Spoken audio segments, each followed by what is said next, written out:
Hello everyone, Mr. Minnick's my name, math is my game. This morning, it feels like a Monday because it's really the first day of the week, but I'm joined by my first period Algebra II. They're real excited to be here.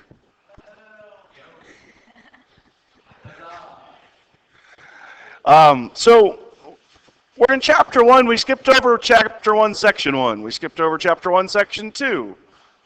We skipped over Chapter 1, Section 3 and 4 and 5, and here we are at 1-6, absolute value equations and inequalities. That's where we're starting. So if I'm taking notes, I'm at least writing down 1-6, absolute value equations and inequalities. If the principal ever walked in a lesson, he would want to ensure that I'm doing what the state of Ohio says I'm supposed to do. Common Core Content Standards, ASS E1B, blah, blah, blah. That's just for record-keeping purposes. You don't need to write that stuff down. But the state says that you should be able to interpret complicated expressions by viewing one or more of their parts as a single entity.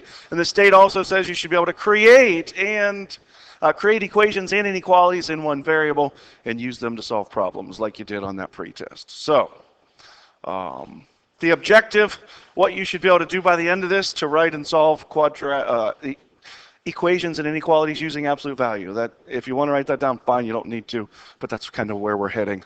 We ready? Good. Well, I like to start with example 0 a lot of times. Start off nice and easy. Example 0. Simplify. Remember last week we talked about in math it has its own language. Simplify means to make easier. Well, in math, simplify means to get rid of any unnecessary symbols. It means to get rid of any unnecessary characters. It means to strip away that which can be stripped away. So we're asked to simplify vertical bar, -3, vertical bar. Now, I'm assuming we all know what those vertical bars mean, right? Somebody can say it loud, say it proud. These vertical bars here indicate that we're talking about the what? Somebody said positive. We're kind of getting ahead of the game. What do those vertical bars mean in this math language of this sentence? Yeah.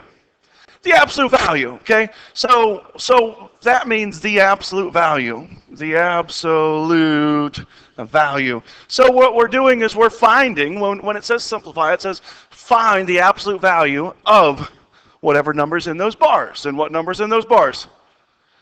-3. Okay, so that's what this expression is really asking us to do. Simplify that means to find the absolute value of -3. Now, somebody mentioned positive earlier, and I'm glad they did. Because you know what? That's what your 5th, 6th grade teacher told you about absolute value. It's easy. It's always positive, right?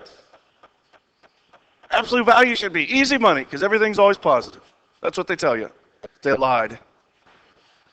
They lied. So the answer to this, the answer, ANS dot, I'm going to use that abbreviation a lot. The answer is 3. Now, last week in the notes, in the introductory ideas that we talked about on Thursday, I mentioned how important it is to have a good definition. Do you remember that? Well, does anybody remember the definition of absolute value? Because if you don't know the definition of absolute value, you're not going to understand why that's 3. You're just going to remember that your 6th grade teacher told you it's positive. Anybody remember? Well, right now we're going to define it. The absolute value of a number, the absolute value of a number. Now I'm going to add to this. In 5th and 6th grade, we would say of a number. I'm going to go ahead and say or a quantity, or a quantity, because this is algebra and this is Algebra II, and we're going to be looking at more complex expressions. So rather than just talking about of a number, we're going to say of a quantity. So the absolute value of a number or a quantity is defined as its. When we're talking about it, we're talking about it being the number or the quantity. So the absolute value of something is that something's, now, is its. I don't need the apostrophe S. If I was talking about Jamie's, I would need Jamie apostrophe S, but in this context, I don't need the apostrophe, so I'm pretty sure about my grammar on that. Is its, there's a D word I'm looking for. Is it something from 0 on the something? Somebody said it. Distance, yeah. So normally when I introduce this, I'll ask somebody, how far away from school do you live? I live 12 miles from school. How high is a basketball hoop? 10 feet from the ground to the top of the hoop, right? Those are distances. And when we talk about distances, do we ever say that I live -6 miles from here? Do we ever say that in cross country I ran -3.1 miles? No, distances are positive. And that's why absolute values are positive. Does that make sense? Okay. So the distance from 0 on the oh man, I forgot the last two words. On the, somebody said it. What did we say? Number line. Good. On the number line. On the number line. Okay. So what we're saying is if we wanted to know what the absolute value of -3 is, here's a number line, here's 0, here's -1, here's -2, here's -3, here's +1, here's +2, here's +3. What we're really saying or asking is how far away is this dot from here? How far away is it? Well, it's 1, 2, 3 units away, and that's why the absolute value of -3 is 3. How's everybody feeling? Make sense? We're doing good so far? Awesome. Awesome. Okay. Problem 1. I'm going to cut that out to a new page. Hopefully this isn't too loud when I cut this. And hopefully the cutter works. The cutting device, the snapshot device here. Not Snapchat, the snapshot device here. This capture tool.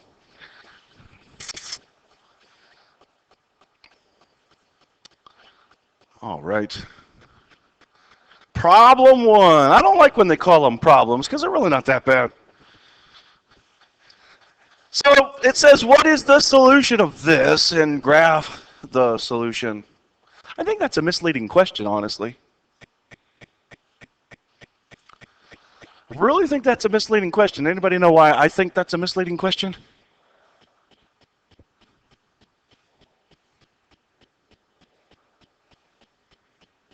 There's a word in there, 2 words, that make this a misleading question. The what? So what's the problem with it saying the solution? Because you're finding the absolute value, and so you're onto something. You're onto something. Yeah.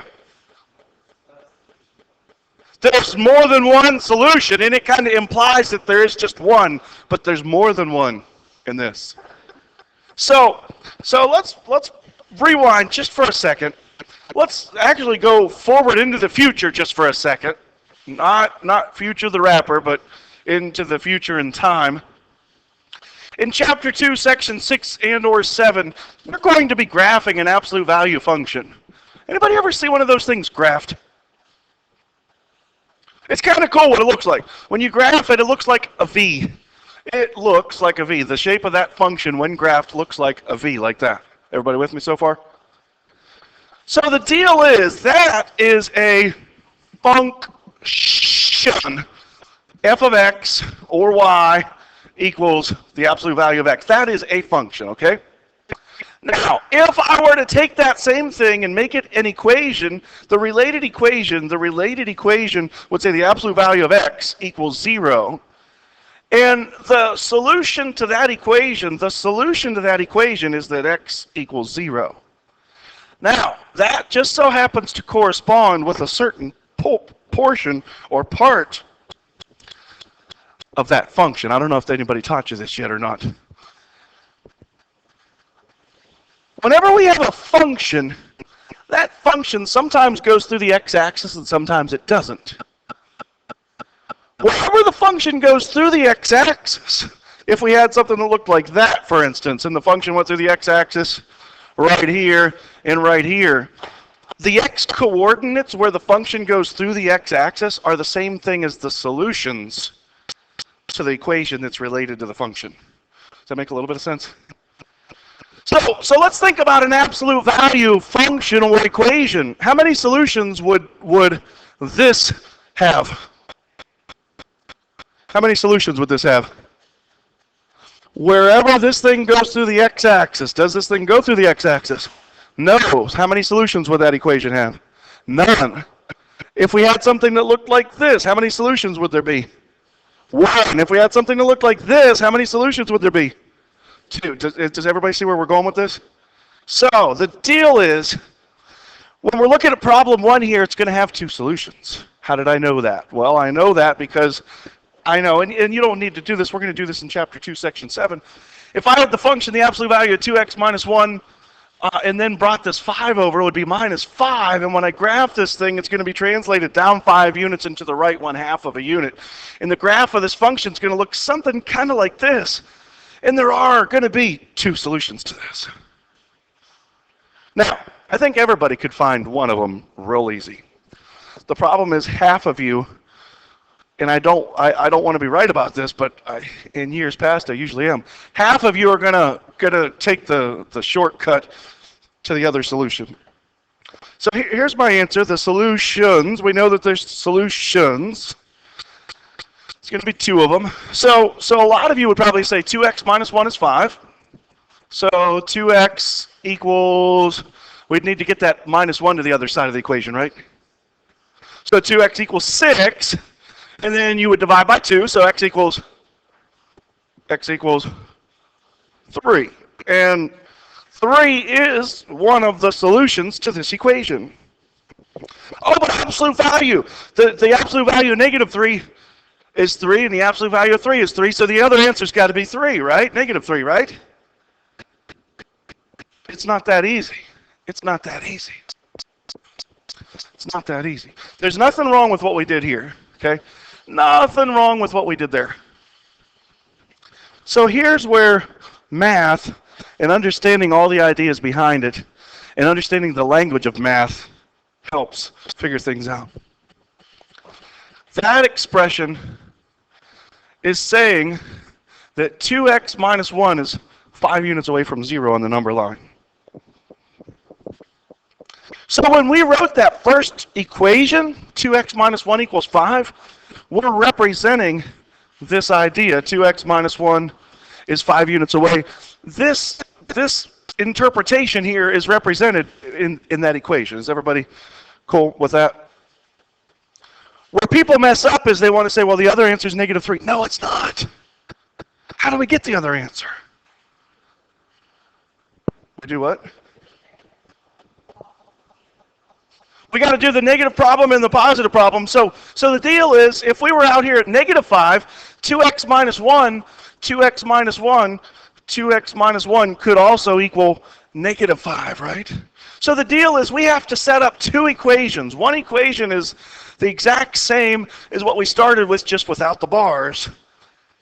And that second equation that we need to set up and solve, it's similar, but what's the difference there? What's the catch? Yeah, the quantity that the absolute value expression is set equal to, we have to include a negative sign on that. Doing okay? All right. So when we solve that second equation, when we solve this second equation, then we'll get 2x equals, we got to put that negative 1 on the other side. So this time what do we get? So minus 5, we do get negative 2 for the solution. So minus 5 minus 1 is minus 5 plus 1, that's a minus 4. We divide by 2. So we get negative 2 for the other solution. We get negative 2 for the other solution. So the answers weren't plus or minus 3. Anybody in here like to go to the Eastwood Mall? Love the mall. I haven't been there in a while, but when I go, a lot of times I'll drive my car, my 2013 Chevy Cruze 6-speed. Sometimes I'll take my motorcycle. And when I do, I usually go down the strip. Because if I go down the bypass, I'll find myself weaving in and out of traffic and going faster than I probably should. Anybody ever go to the hot dog shop and then make a wrong turn and end up at the Eastwood Mall by accident? That happens from time to time. Anyway, the point I'm trying to make here is there's more than one way to the Eastwood Mall. And what I'm going to do is I'm going to show you another way that we could have solved that problem. I don't know if you've ever seen this website. It's also an application. It's called Desmos. Desmos. It's a graphing calculator. It's a beautiful free graphing calculator. Watch what I'm going to graph here. The equation was the absolute value of 2x minus 1 equals 5. The equation we had was the absolute value of 2x minus 1 equals, I said minus 1, equals 5. Now, that was the equation. Let me be clear about that. The equation we had, the equation was the absolute value of 2x minus 1 equals 5. What I'm going to do is I'm going to take that equation and I'm going to make it a function. I'm going to make it a function. So if I take that same thing and make it a function, I need to have a y in it. I need to have an f of x in it. So I'm still going to have the 2x minus 1. Now, instead of having that equal to 5, I'm going to get that equal to 0.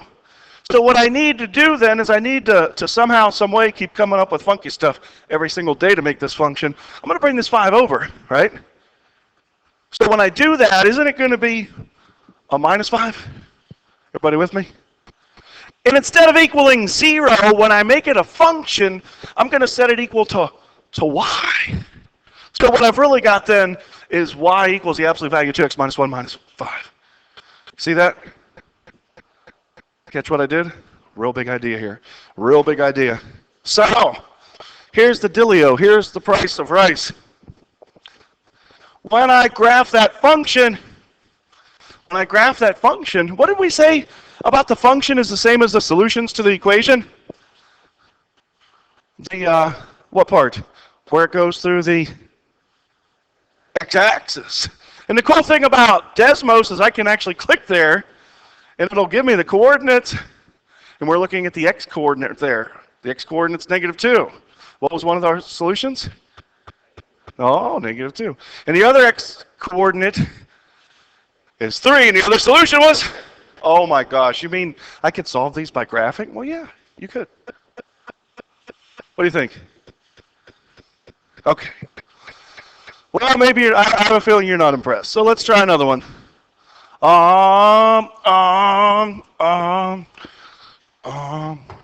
Try to put this on the next page. Here they want us to graph the solution again. I didn't graph the solution on the last one. That's my bad. I think what they mean by that graphing the solution is to put the solution on a number line. So hopefully we kind of got the idea here. 3 absolute value x plus 2 minus 1 equals 8. Anybody ever spend the night at the hotel 2 days in a row? What happens when you spend the night at the hotel 2 days in a row? After that first night, about 10 o'clock, you're in the room, you're just waking up, thinking about ordering breakfast in bed, but maybe you're going to go down to McDonald's and get their breakfast because it's pretty good. But what do you hear on the door? You hear, housekeeping! That's my fancy way of saying, you know, when you solve an equation like this, what you need to do first is you need to do some housekeeping. What you need to do first is you need to isolate the absolute value portion of the expression. Make sense? So let's do it. What do I need to do first then? I don't know if anyone has ever shown you this, but you remember PEMDAS? When you go to solve equations, you're actually going to do PEMDAS in the inverted order. So rather than dividing by 3 first, we're going to take care of that 1 first. So we're going to go ahead and add the 1. So we'll have 3 absolute value x plus 2 equals 9. That's what they say in German when they're mad, or when they want to say no. 9. And then what? Divide by 3. So we get the absolute value of x plus 2, and that's equal to 9 divided by 3 is 3. So once we get that far, I think we know what to do, right? It's just like the last one.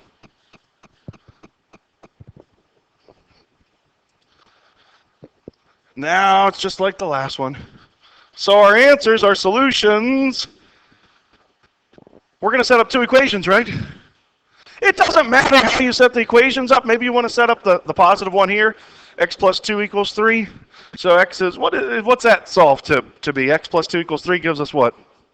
1. So one of our solutions is going to be 1. Now that other equation, how's it going to look? X plus 2, or do I make it negative x plus 2? I forget, what do I make negative? The number on the other side of the absolute value expression, right? So the other equation will be x plus 2 equals negative 3, and so what do I get when I solve this? Really good question. When you go to set up the second equation, refer to this house-kept version, where the absolute value expression is set equal to one number. Really good question. Never been asked that in 14 years of this lesson. Really good question. So what are we going to end up getting here?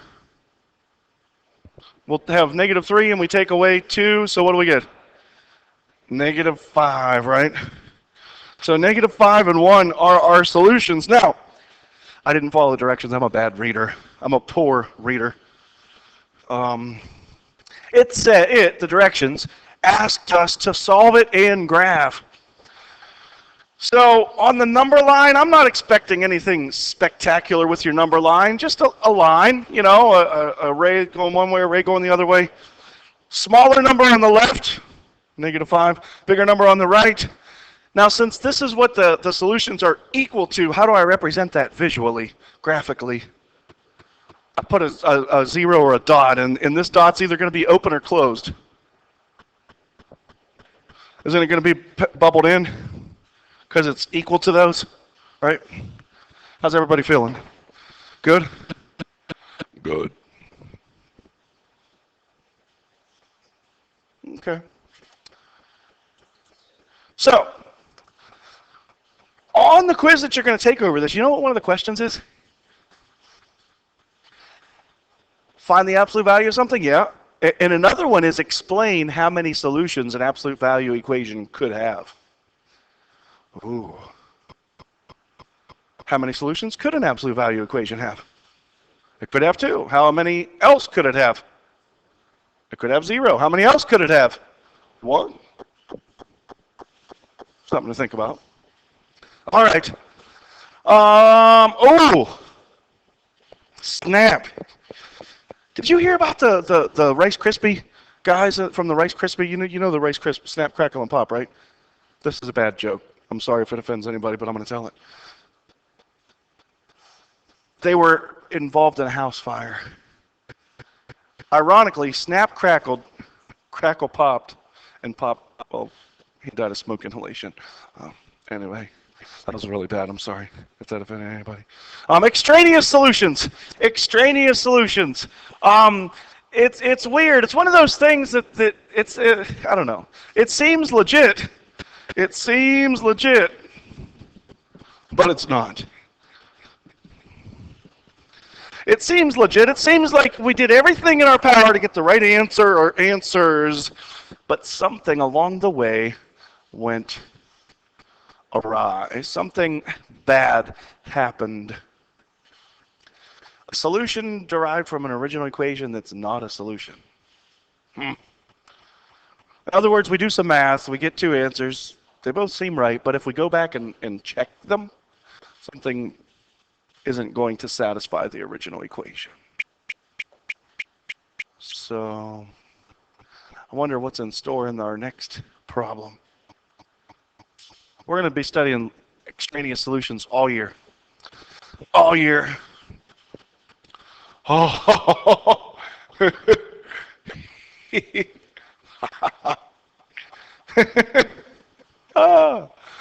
So here's our equation. 3x plus 2 in absolute value is equal to 4x plus 5. Everybody see what's going on there? Now, I probably should point out because I already mentioned the Eastwood Mall. There's more than one way to the Eastwood Mall. You know, we could make this equation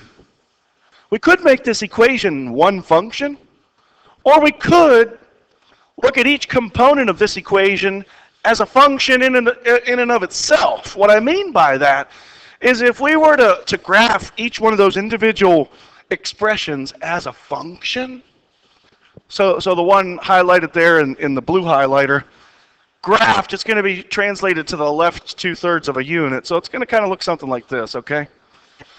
The other one, from Algebra 1, I would expect that you would remember how to graph lines, right? Slope of 4, y-intercept of 5. So that other one highlighted in the yellow would probably look something like this, all right? If we were to graph each equation separately as its own function, we're not looking for the x-intercepts this time. There's another point we're looking for. Where they intersect, and the x-coordinate where they intersect, right? How many times do those two things intersect? Just once, right? So how many solutions is this going to have? One. But we're going to do some math, and we're going to get two solutions, and they both seem legit, but one of them is not going to work. Let's do it. Here we go. So this has several caveats to it. How did we set up the equation? We just rewrite the equation without absolute value bars, right? So 3x plus 2 equals 4x plus 5. Let's solve it. I would subtract 3x from both sides. So that's going to leave me with x plus 5 equals 2. And then I would subtract 5 from both sides. And so what do I get for a solution here? The x equals -3. I think, yo pienso, I think, creo que x equals -3. I think. We're going to have to check that. When you go to set up that second equation, this is where this problem gets really, really messy. I don't like overusing the word really. But mistakes will be made in setting up the second equation. So this time 3x plus 2 is set equal to what? The opposite of 4x plus 5. I'm missing something. What am I missing? 4x plus 5 is not just a number, it's a quantity, right? We need to quantify quantities, and there's grouping symbols that allow us to quantify a quantity. What grouping symbols ought I use? Starts with a P. Parentheses, right? Now, some of you are probably thinking, well, couldn't you make that minus 4x minus 5? Yeah. Or I could write it as the opposite of 4x plus 5, and we'll get the same thing. Okay. But either way, I do have to quantify that quantity. So we get 3x plus 2 is -4x minus 5. This time I'll add 4x to both sides. So I get 7x plus 2 equals -5. And I'll subtract 2. So I get 7x is -7. And then what? So I get x is -1. I think x is -1. Now what? Plug them in and see if they work.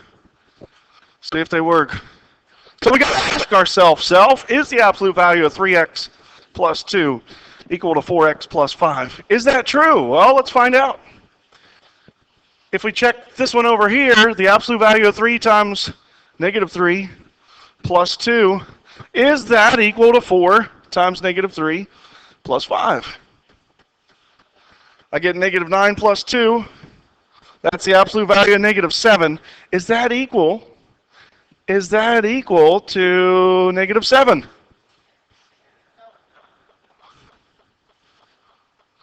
What do we say about the absolute value of a number? It's its distance. The distance that -7 is from the number line is 7. Is 7 equal to -7? No. So the deal is, it seems legit. We did all that work. But what happened? It didn't satisfy the original equation. Now, if we plugged in the If we try this one, let's see. The absolute value of 3 times negative 1 plus 2, is that equal to 4 times negative 1 plus 5? So that's a negative 3 plus 2 in absolute value. That's the absolute value of negative 1. Is that equal to negative 4 plus 5? Is that equal to 1? Yes, it is. Yes, it is. How could we have graphed? Well, I kind of gave it away. We could have graphed to find the answer, right?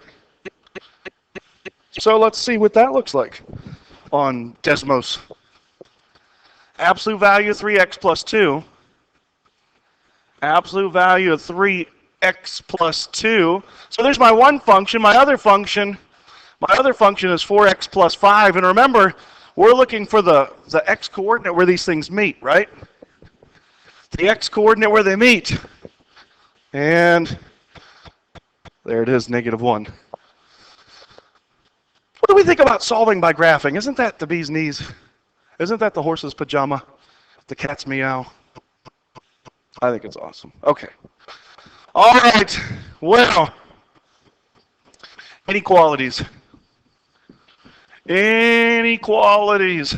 The cool thing about inequalities, they are equations, just with a different sign, just with shading, less than or equal to, greater than or equal to, that kind of thing. If you have the absolute value of stuff, and it's set less than or equal to some number or quantity, what your graph is going to look like in that instance, it's going to look like a barbell. It's going to look like a barbell. If it's or equal to, it'll be shaded in. But anyway, you're going to be shading between. I like to think of this as betweenness. Betweenness. And if we write a word, it's going to have the word and in it. So the deal is your answer, your solution is going to be something like this. Your solution is going to be x is less than, but also greater than some number. Okay? You'll have a small number on the left, and a large number on the right. Okay? It doesn't have to be large, but the smaller one will be on the left, the larger one will be on the right. Okay?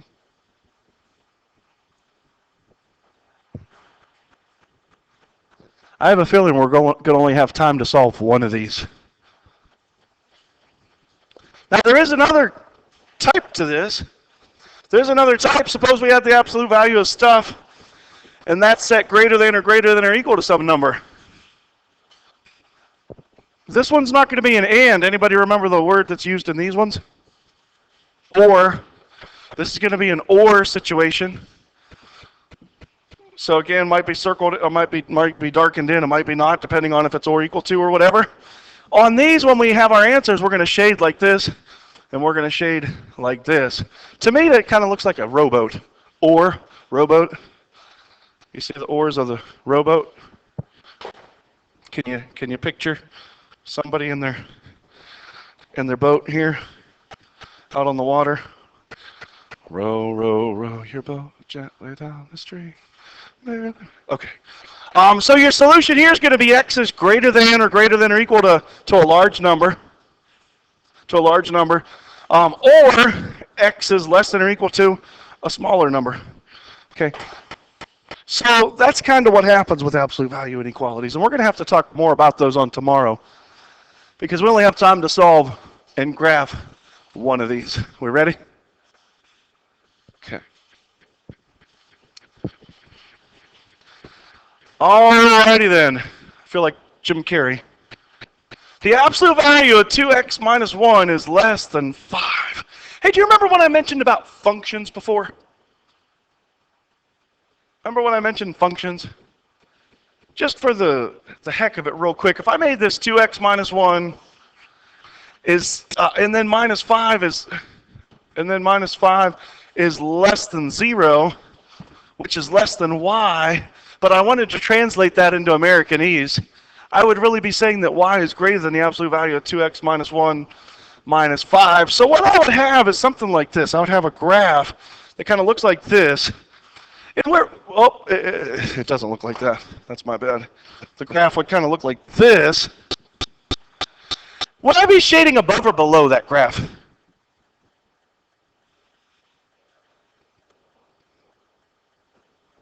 we're looking at this inequality symbol right here. I'd be shading above. So the deal is I'm going to get a critical point here. I'm going to get a critical point here. Do you see where my solutions lie with respect to those critical points?